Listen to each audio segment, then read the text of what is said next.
Hey guys, Nakmi here. Ready to start your new section for AP Calc? Today we're going to be looking at using definite integrals to help us calculate volumes of three-dimensional shapes. Today we're just going to use it for cross sections, and we'll do different techniques after this. But for today, let's take a look at this example right here.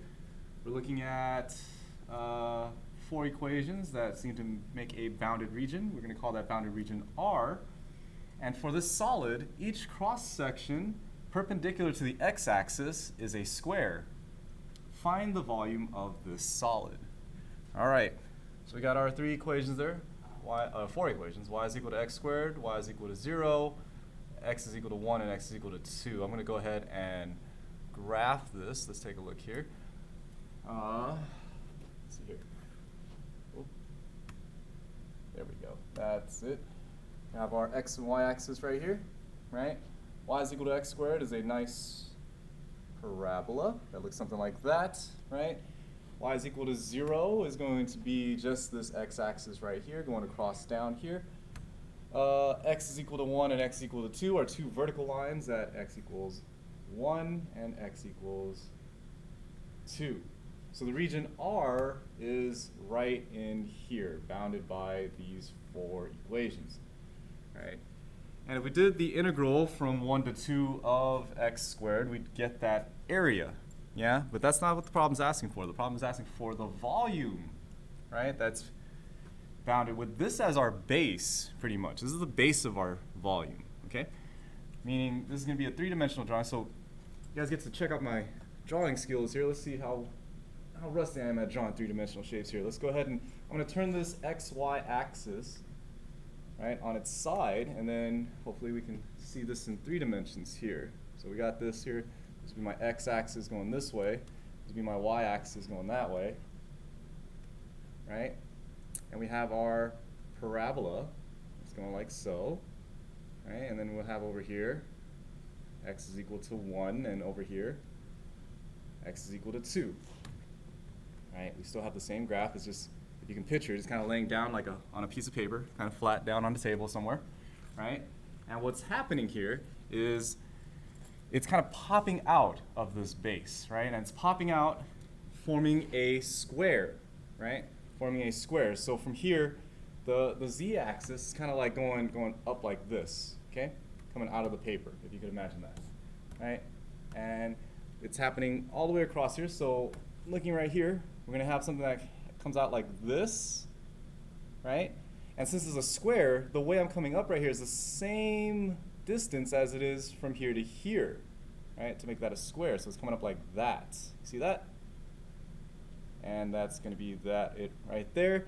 We have another one over here. Of course, over here has a smaller base, so that height is only going to go about that high, right there. You see that? And the shape is going to be doing that all the way along here. So I could have something that's from here to here as well, and that has a different height. So the height of that square would only go about that much up, right? And it's going all the way across like so. And you can kind of see like this three-dimensional shape being drawn like this. Kind of like a little horn. See that? Kind of bending towards the left there, right? Now the way this works is you're still summing up a bunch of little pieces, right? The little pieces will be right here, this little piece right here. Let's take a look at this cross-section right there. Okay, that cross-section is a square, right? Where the base of that square is this height of this, the difference of these two functions right here, which is x squared and y is equal to x squared and y is equal to 0. So that base has a length of x squared, yeah? Which means that it also has a height of x squared as well, and it has this slight thickness to it, just a little thickness to it, a little thick right there, and that little thickness is dx. See that? So if I were to calculate this area of this cross section right here I have in front of me, right? It's just a square, and the area of a square is just the base squared, right? So it would be x squared squared, right? And that'll give me the area of this shape right here in front. This guy right here. right? And if I want the volume of this little chunk, of this little cube, all I have to do then is multiply by its depth, and its depth is, in this case, dx. See that? That would give me the volume of this little piece right here. But if we apply what we learned before about integrals, I can do this infinitely many times. I could draw a bunch of little rectangles, a bunch of little rectangles along the way here, all the way to the end, from x equals 1 to x equals 2, right? And make my dx infinitely smaller. And what I would end up getting is the same thing as I've done before in the past, which is this indefinite integral, summing up all those areas. And when I sum up all those areas, I end up with this three-dimensional shape, right? This three-dimensional horn that's kind of chopped off right here, right? Chopped off right there, right? And this is going to be from 1 to 2 of my function x squared being squared to make this square, multiplied by its depth, which is this dx right here, and I'm going to sum that infinitely many times from 1 to 2, and that's going to give me the volume of the shape that's being drawn right there. If you guys can see that drawing right there, it's going to be this guy right here. Oh God, pretend that is drawn nicely. There we go. Can you guys kind of make that out, hopefully? There we go. That's the shape that we're looking at right there. And it's a very easy setup, I want to say, but it's kind of confusing if you can't see the shape or understand where I'm getting these numbers from. But once you see that, the setup is pretty much this. This is it. This will help you calculate that volume, right? You're just finding the volume of one small chunk, and then you're summing it up from the endpoints, from 1 to 2. All right, so I'm going to go ahead and do this problem real quick. This is going to come out to be the integral from 1 to 2 of x to the 4th dx, right? And that just becomes a very simple problem here. Let me scroll down. And that's going to be, using the power rule, this will be x to the 5th over 5 evaluated from 1 to 2, which is just equal to 2 to the 5th over 5 minus 1 to the 5th over 5, which would give us 32 over 5 minus 1 over 5, and that's a 31 over 5 units cubed, right? Units cubed being because it's a three-dimensional shape. So it's 31 over 5 units cubed, and that's this shape right here. But again, what's going to be a little hard to see is understanding that the base of this shape, the base of this graph right here, comes from this graph right here. If you tilt it sideways, it makes the base of that three-dimensional shape for you. Okay? In this case, the perpendicular cross sections were squares, right? And on your AP exam, they like to mix it up. Sometimes they'll give you squares as your base. Sometimes they'll give you semicircles, which are half circles. Sometimes they give you isosceles triangles. Sometimes they give you trapezoids. That cross section can be pretty much any shape you can think of that you need to know how to calculate the area for, right? I know some of you guys are like, oh man, I thought I didn't need to know these area equations, but it helps, it helps. Especially if you move on to this next example right here. We're gonna go ahead and do another one. Hopefully that wasn't too much for you. We'll come over here to example 2. This time we're gonna find the volume of the solid bounded by y is equal to sine x, y is equal to x squared plus 4, x is equal to negative 2, and x is equal to pi, with the cross sections that are quarter circles, okay? So let's take a look here at this graph that I kindly put up a little bit before. Let's see here. Oh, there we go. So y is equal to sine x is this bottom one down here in red. It's kind of stretched out a little bit, right? That's the sine graph. Stretched a little bit so we can fit all this into one graph. Y is equal to x squared plus 4, which is this one right here. See that? And then x is equal to negative 2 and x is equal to pi. Those two are just our ends over here. So we got one over here and we have one over here. So we have our bounded region R, which is right here. Right? Here we go. All right. So I'm going to attempt to draw this in 3D. This is going to be our base of our three-dimensional shape. Okay, so it's going to look something like this. So here's my x-axis, here's my y-axis, right? Sine is going to look something like this. Again, I apologize if my drawing looks not as great. And let's see here, we got x squared plus 4, which looks something like this. Okay, and then we have our x is equal to negative 2. Let me try that again. X is equal to negative 2, and x is equal to pi, which is somewhere over here, right? And this is the region R that's drawn on this two-dimensional plane right here. Okay? I'm going to erase a couple of these lines, though. Actually, all of these lines, just to make it a little bit easier for me to draw this three-dimensional part. This is going to get a little weird, okay? So, the three-dimensional part now is let's say this is our base, our base to start off with right here, from this point here to this point here, and the shape that I'm going to draw out is a quarter circle, which means that this base right here is the radius, and the radius is also going to be popping out like so, right? And then drawn as a quarter circle like that. Oof.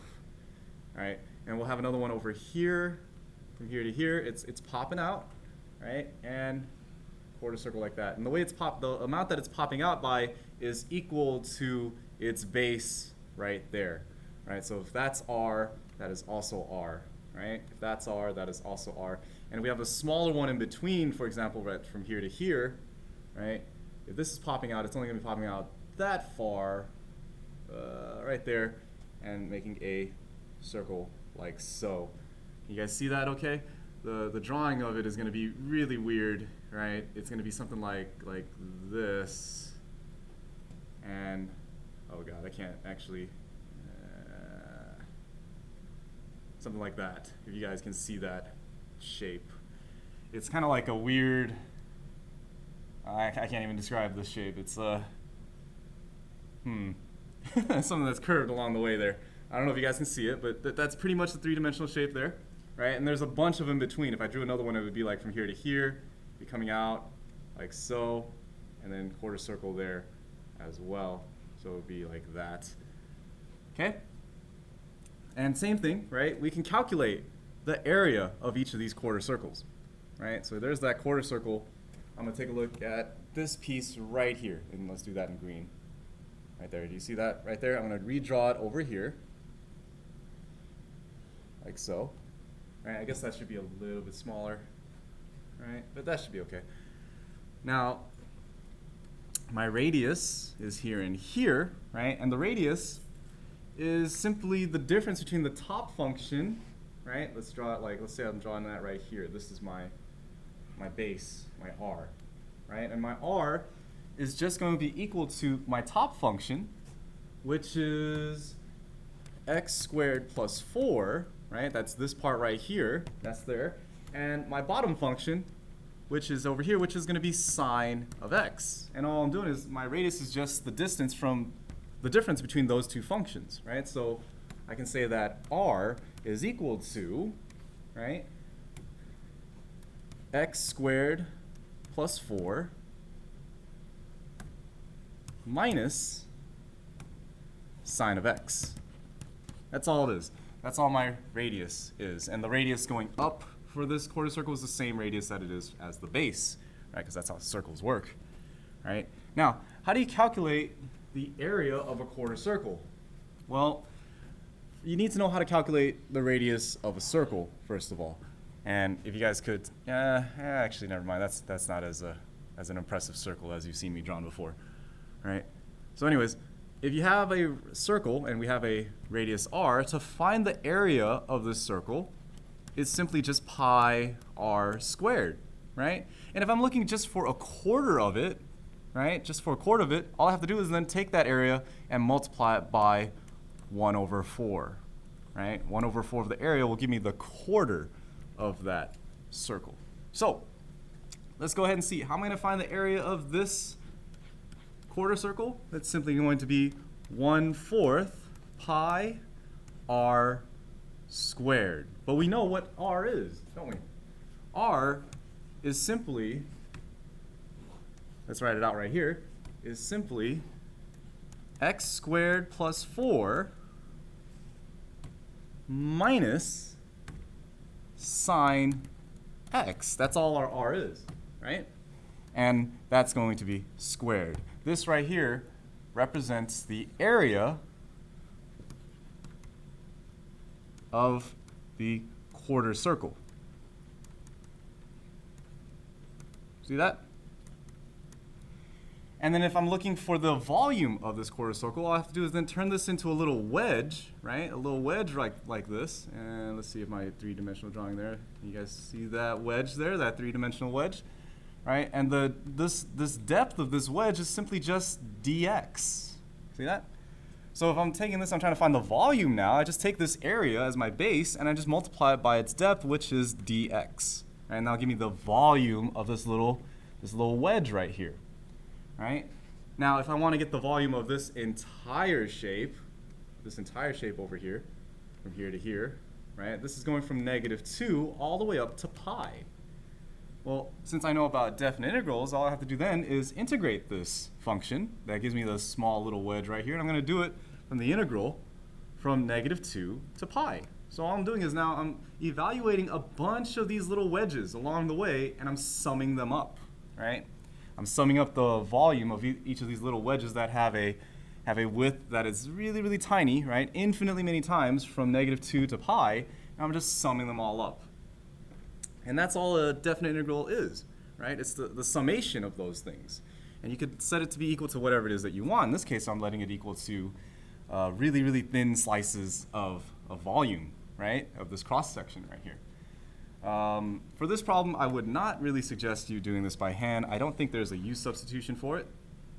I mean, there probably is, but it's not one that would be worth the time to do. I'm just going to go ahead and plug this into our calculator. We're going to go ahead and do a little bit of practice, right, using our TI calculator to help us do this, right? We're going to simply just go turn this on, go into math, and we'll go down to option number 9. You could, of course, just press 9, but I want to show you. It's called fnint. Right, we're going to be integrating this function from -2 to pi, right there. And the function I'm going to type in here is going to be careful with this, all right? Let's see here. It's going to be 1/4 times pi. Second. Hello? Pi. Yeah, there we go. Times x squared plus 4, that's that function, minus sine x, close the sine function, close the entire function for the radius, and I'm going to be squaring that entire function. And this is, of course, all with respect to x, right? And we're going to go ahead and let the calculator do that for us. And the volume of this comes out to be about 192.56. 192.56. All right? This video is going to be running a little bit long. We got a couple more examples. I'm going to go ahead and pause the video here, or stop the video here for this upload. And I'm going to have a couple example problems I want you guys to try to figure out, right? You can do it by hand or do it by calculator, but I want you to submit this onto Canvas like you've been doing for the past couple assignments. And if you have questions on it, of course, you could always come and stop by during my office hours on meet.google. The room is still CV-knockmes, okay? If you don't see me if you can't make it to the designated time of 9 to 10 a.m., just message me on Remind, and I'll try to get on there somewhere between 8 a.m. to 3 p.m., okay? Just let me know what time would be good for you. I'll try to get on at that time. And I'm going to pause the video. I'm going to pause the video here, and I'll continue on with another section next, probably tomorrow. Okay. So that's pretty much it, guys. Try these problems on your own. I'm going to put up a couple of them, and I'll see you soon. Okay. All right. Bye.